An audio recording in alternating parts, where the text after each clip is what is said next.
Pero ¿no te da miedo arrepentirte de estos tatuajes en un futuro? ¿Estás seguro de lo que tatúas? ¿No te da miedo? ¿No te da miedo? ¿Te arrepentirás?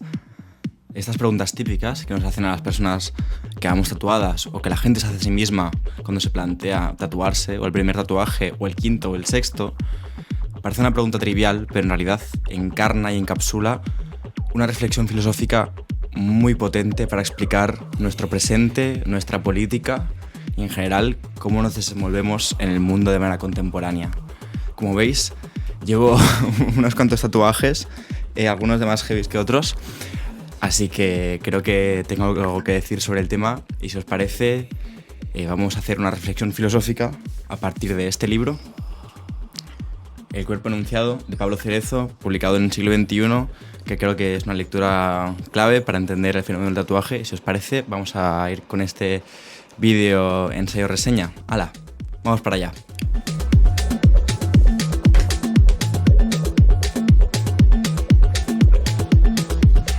Lo primero de todo es que, más allá de que habéis visto ya un poco mis tatuajes, me voy a poner una camiseta, que si no nos distraemos todas un poco. Más que nada que si no voy a estar todo el rato mirándome el torso de los tatuajes y... ¿No me estáis escuchando?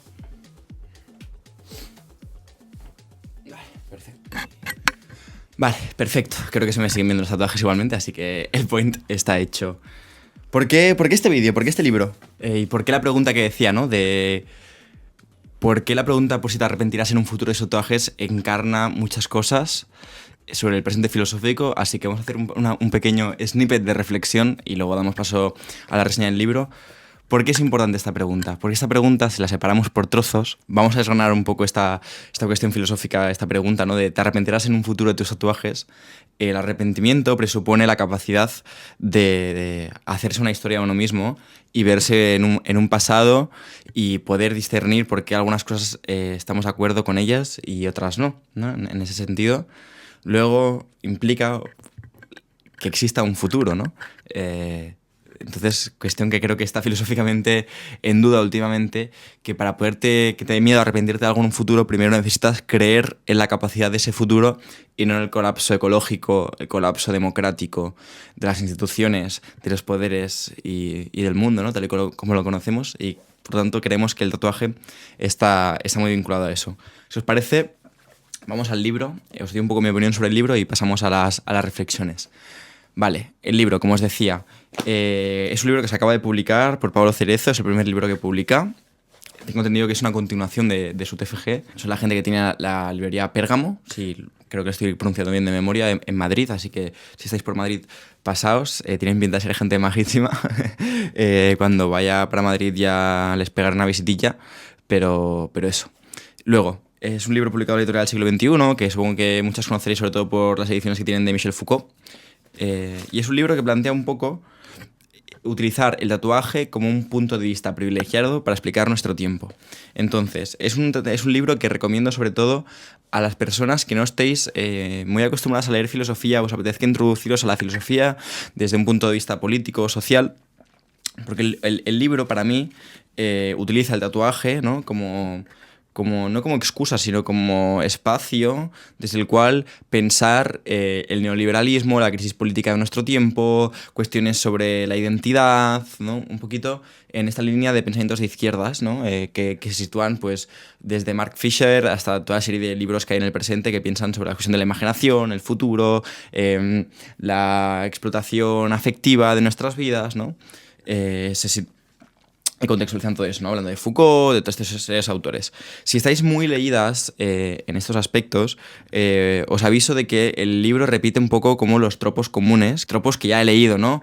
Thatcher, etcétera, ¿no? Como sitios que haya leído, reflexiones que ya he leído, resúmenes de libros que ya he leído, ¿no? Y en ese sentido, a mí me parece que este libro me parece más interesante para mí personalmente por lo que dice en relación a las reflexiones concretas sobre el tatuaje que al contexto global, porque ya lo he leído muchas veces. Entonces, si no lo habéis leído muchas veces, está escrito de una manera muy ligera, muy comprensiva, muy accesible, al mismo tiempo que tampoco renuncia a la profundidad, con un poco de sentido del humor, con ejemplos concretos, al mismo tiempo que lo conecta con el tatuaje, que creo que es algo muy democrático que todos nos podemos sentir identificados, ¿no? Entonces creo que el libro está muy recomendado como iniciación a la filosofía. El libro aparece también en una ausencia, ¿no? Que ya hace tiempo que quería leer sobre el tema y no hay libros sobre el tatuaje prácticamente, ¿no? Hay un libro publicado en Alta Marea de la filosofía del tatuaje pero hay muy poquita cosa escrita, ¿no? O sea que el libro responde también a una reflexión, a intentar reflexionar sobre un tema que está olvidado dentro del pensamiento. No sé por qué no sé si porque los filósofos son gente cobarde que no se tatúa o que están tan desconectados de nuestro tiempo, ¿no? Que ni siquiera les parece un tema relevante y lo ven como muy bien dice Pablo, ¿no? Criticando yo creo a Han, a Byung-Chul Han, esta serie de autores, que ven el tatuaje de manera muy maniquea, ¿no? Que es como, no, el tatuaje es como pura alienación capitalista, es como que la gente no sabe lo que hace, y etcétera, ¿no? Entonces, como aquí, pues si estar tatuado es estar alienado, pues yo soy el primero, ¿no? Entonces, si os parece, vamos a ir por partes explicando el libro, ¿vale? Esto es café con hielo que hace un frío, un calor tremendo, ¿no? Entonces, lo primero es intentar, para responder a la pregunta de por qué nos tatuamos, que es una pregunta muy importante, hay que pensar un poco qué es el tatuaje, ¿no? Que el tatuaje sería un poco un acto que hoy en día sigue siendo ritual, porque se encapsula en un espacio-tiempo determinado, con unos timings determinados que no se pueden superar, ¿no? Es decir, sigue siendo algo que necesita de unas condiciones específicas para suceder, y sobre todo es un acto en el cual radicalmente hay una ruptura, ¿no? Es decir, como dice Pablo, el cuerpo que entra al estudio de tatuaje o a casa del colega, ¿no? Y se tatúa, mientras se tatúa, luego al salir de tatuarse, es un cuerpo que ya es otro, ¿no? Que ha sido marcado, que ha sido dañado, que que hay una huella ya diferente, ¿no? Es decir, es un acontecimiento que nos cambia, ¿no? Nos transforma, ¿no? Creo que algo muy interesante en el primer capítulo, ¿no? del libro que plantea, ¿no? Es esta pregunta de entendiendo que el tatuaje es un rito que hacemos y que cumplimos y que algunos respetamos más que otros, ¿no? O que no respetamos tanto como respetan otros, el libro se pregunta si nos tatuamos para vernos a nosotros mismos, ¿no? O para que nos vean los demás. Yo, por ejemplo, reconozco que los primeros tatuajes que me hice, que son estos de aquí, me los hice en zonas muy visibles, porque me gustaba, porque es como, ya que me lo hago, quiero que se vea, quiero vérmelo yo también todo el rato, ¿no? Cosa que es típico de principiante, ¿no? Que es que la gente se tatúa primero el antebrazo que no la parte del bíceps, ¿no? Por ejemplo, o el hombro, y lo primero son los brazos también, porque se siente menos serio, depende del torso como que da más miedo tatuárselo, ¿no? Y ya estas zonas, o las manos, o lo que sea. Entonces, creo que es interesante hacerse esta pregunta que creo que muchas veces nos hemos hecho, ¿no? Muchos, que es, ¿nos tatuamos para que nos vean o para vernos, ¿no? Y para responder a esta pregunta hace una cosa muy interesante que me ha encantado del libro, que es que reinterpreta el mito de Narciso, ¿no? Como bien sabéis, el mito de Narciso, este mito griego, helénico, según el cual básicamente Narciso es un joven, ¿no? Que está paseando por el bosque, siguiendo un eco y demás, y llega a esta charca, ¿no? O esta fuente, y se asoma a ver agua y se ve a sí mismo en el reflejo y se queda como fascinado por su propia imagen y ya no se puede ir, ¿no? Y de ahí pues nacen los narcisos. Y siempre ha sido una imagen que se ha utilizado para hablar del egocentrismo ególatra o del amor propio desmesurado de este bello joven. Plantea el libro, que me ha gustado mucho y creo que de alguna manera rompe esta dicotomía mirada privada, mirada pública, es que Narciso lo que hace al mirarse al espejo es verse por primera vez como le ven los demás. No es tanto que se descubra su imagen, sino que descubre la mirada del otro sobre él. Y lo que se queda es fascinado porque participa del mundo. Es decir, se da cuenta de que los demás le miran y esa mirada le conforma y por lo tanto él conforma al mundo y deja de ser una cosa alejada del mundo gracias a la mirada del otro. Es decir, lo que hay en Narciso es el descubrimiento de la mirada, del ser mirado, del saberse mirado, ¿no? Y eso nos desborda. O sea, sabernos mirados es una cosa que nos desborda por completo. Y en este sentido, dice una frase muy bonita, a ver si os la leo, porque la quiero leer bien, que dice, no hay mayor demostración... ¿Dónde está? Aquí. Dice, también Narciso lo que toma también es conciencia de nuestra mirada, ¿no? Cuando Narciso se contempla, ve en su reflejo la imagen que proyecta el mundo. Se percibe por vez primera como le ve el resto, ¿no? En ese desdoblamiento es donde nace la identidad, que es algo que me parece muy bonito. Y dice Pablo, ¿no? Un espejo es la prueba irrefutable de que no estamos solos en el mundo. Es decir, de esta construcción siempre relacional de la identidad en la mirada, ¿no? Entonces el tatuaje, de alguna manera, opera en estos términos, porque es algo que nos hacemos partiendo de que nos van a ver los demás y nosotros lo vamos a ver, y coge conciencia de ese hecho, ¿no? Es una narrativa a la vista de los otros, no es una narrativa propia, que aquí es donde viene lo interesante, porque es una narrativa que nosotros decidimos cuánto compartir. Normalmente los tatuajes no son muy obvios y aunque estén hechos por algún motivo, necesitan de la explicación de la persona para cobrar sentido. Entonces, es como si viésemos un diario personal de símbolos en la piel, a la vista de todo el mundo, pero que necesitan de nuestra explicación y ese momento compartido para establecer esa conexión y ese sentido, ¿no? Ese sentido es como llevar un diario abierto que necesita de nuestra explicación para ser comprendido, ¿no? Y me parece una imagen bonita. En el capítulo número 3, que me ha gustado mucho también, Pablo habla de una cuestión que es el tatuaje como forma de resistir. El libro todo el rato, que no voy a entrar mucho aquí porque es lo que he dicho, que ya tengo un poco manido y se me hace un poco pesado de explicar, pero el libro todo el rato vincula el tatuaje, perdón la voz, vincula el tatuaje con las condiciones económicas y materiales que lo producen, ¿no? Claramente es innegable, ¿no?, mencionar cómo el tatuaje es un fenómeno que explota a partir de los años 80 cuando llega la clase media, ¿no? Y David Beckham, ¿no?, es el gran paradigma de esto, ¿no? Cuando el tatuaje se desplaza de las clases obreras y el lumpen, ¿no?, a la clase media, y se acepta el tatuaje cuando el tatuaje es una cosa que siempre ha estado relegada como un dispositivo de demarcación, ¿no?, al esclavo, al traidor, al otro. Ha sido algo siempre que ha formado parte de lo oblicuo, ¿no?, de lo disidente, el tatuaje, ¿no? Y en algún momento en los años 80 se institucionaliza, ¿no?, con la victoria también del neoliberalismo, y cuando el liberalismo recoge de alguna manera la contracultura y la integra, ¿no? Los grandes tatuados también forman parte de la contracultura, ¿no? Los skins, los punks, los metaleros, los moteros, los rockeros, ¿no? Como toda esa gente, de alguna manera es la gente que va tatuada, ¿no? Como el neoliberalismo integra, ¿no?, toda esa contracultura y la vuelve mainstream, ¿no? Y sobre todo el tatuaje deja de ser una cosa más política, con un mensaje político, con un símbolo común, ¿no? Y el tatuaje forma, se usa para tatuar la historia personal. Y ahora me tatúo un símbolo de mi contracultura, como son los skins, por ejemplo, o lo punk, y me tatúo, por ejemplo, pues esto que explica una historia personal y es una cosa mucho más individual, ¿no?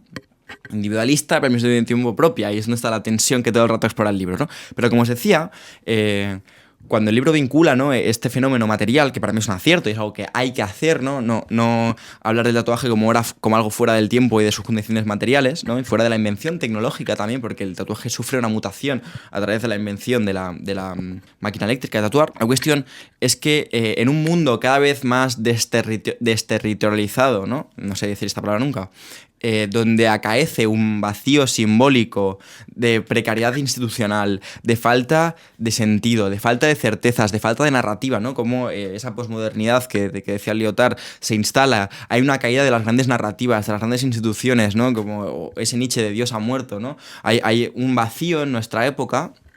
Pues el tatuaje, de alguna manera, es una forma de reapropiarse de esa falta de sentido en nuestro propio cuerpo, ¿no? Nuestro cuerpo se convierte en un territorio en el cual dejamos marcadas las pocas certezas que nos quedan en nuestro tiempo para no ser olvidadas, porque como ya bien decía en otro vídeo, en el vídeo del porsimplismo, en esta época donde el futuro ha sido cancelado y el tiempo y el pasado puestos en suspensión, porque el pasado se vuelve una base de datos, un eterno trasfondo de la tienda del cual coger las cosas para cuando nos apetezca, para revivir otra vez esta moda, otra vez este reboot.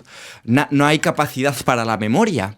Hay como una especie de amnesia olvidesca. Entonces el tatuaje se convierte de alguna manera en una resistencia del sujeto que no quiere olvidar ciertas cosas y pone la piel y su envejecimiento a merced de querer tener un recuerdo, ¿no? Y cosas que pasa, yo llevo tatuajes, me han hecho tatuajes mis exparejas, llevo tatuajes conjuntos con gente que ya ni siquiera nos llevamos ni nada, y uno se mira al espejo y sonríe, ¿no?, al verlo y y también es bonito ver cómo el cuerpo es una memoria vivida, ¿no? De alguna manera, y es una historia y una narrativa, ¿no? Eso es lo que plantea el libro de alguna manera, que en una época que hay una crisis de la narratividad, como se viene diciendo, y hay una falta de que los sujetos tienen una fundamental problema para leerse a sí mismos y darse sentido en una narrativa coherente, porque el mundo ha perdido toda la coherencia, porque vivimos en el caos hiperacelerado del capital. De repente el tatuaje se vuelve un espacio, un refugio de sentido, de lentitud, en el cual inscribir nuestras pequeñas verdades que podemos ir clausurando, o esas pequeñas memorias que no queremos que se pierdan en el scroll infinito, ¿no? En esa galería de fotos eterna que es el móvil. Entonces, esto también se vuelve como tenso, porque en el capítulo 4 entramos en la reflexión sobre la cuestión de la lógica neoliberal de la identidad como marca personal. El libro recoge, ¿no? Yo recomiendo mucho leer el texto de la biopolítica de Michel Foucault, si podéis, y si os dais, si tenéis tiempo y el tiempo para desarrollar las capacidades para leer ese texto o la formación necesaria. En ese texto Michel Foucault básicamente plantea, ¿no? El cambio de gobernanza y el cambio en las subjetividades que se da a través de, primero, el ordoliberalismo alemán, pero sobre todo el neoliberalismo yanqui, ¿no? Y cómo en este cambio de paradigma que se genera, hay el nacimiento de una subjetividad de un individuo diferente. Un individuo que se debe tratar a sí mismo a través de lo que se viene llamando un empresario de sí, ¿no? Es decir, administrarse a uno mismo como una pequeña empresa, es decir, una optimización del tiempo, una gestión de las emociones, una inversión de capital, una inversión de tiempo en desarrollar una serie de skills, de assets, que acaba todo desarrollando, abocándonos de alguna manera a la idea de la marca personal, ¿no? Entonces el tatuaje de alguna manera puede acabar siendo un refuerzo de esta marca personal, de esta identidad como publicidad, ¿no? Es decir, el ser publicidad, lo publicitado, vendiendo una idea de autenticidad que se paga alto en el mercado de las ideas y de las personas, ¿no? Entonces, hay una tensión, ¿no? del cuerpo como espacio publicitario y portafolio emocional, ¿no? Entonces, el libro abre la reflexión, que es una reflexión muy interesante, porque tampoco hay que regalarlo todo a la victoria del capital, que es si es posible una subjetividad no mercantilizada. Una reflexión que me parece clave para pensar nuestro tiempo. Es decir, ¿podemos pensar un ocio, una identidad, algo personal que esté fuera de las dinámicas del mercado? Pues hay que creer que sí, y hay que pensarlo, ¿no? Es decir, ¿el tatuaje es un acto de libertad? ¿O es otro producto del capital y del enriquecimiento y de la idea de la marca personal, ¿no? ¿Qué pensáis vosotros también? Porque si vais tatuados, espero que os esté resonando lo que estoy diciendo, ¿no? De alguna manera. Entonces, para ir cerrando el vídeo, quería decir, de alguna manera, como el tatuaje, ¿no? Como un síntoma. El tatuaje es un síntoma de un presente sin mapas. Ofrece un territorio, ¿no? Es decir, el tatuaje se opera entre el deseo de autenticidad y el peligro de ser absorbidos por el sistema. Entonces, el tatuaje abre la brecha o dice, o es el síntoma, o expresa la grieta, la brecha que se da en el conservar la memoria en un mundo sin futuro, que es el nuestro. Entonces, creo que el tatuaje es un lugar privilegiado para pensar nuestro presente y se le debe dar la atención filosófica y teórica necesaria. Dicho esto, espero que os guste el vídeo. Voy a dejar otro por aquí. Toda la gente que está en Patreon, si no me apoyáis, muchas gracias.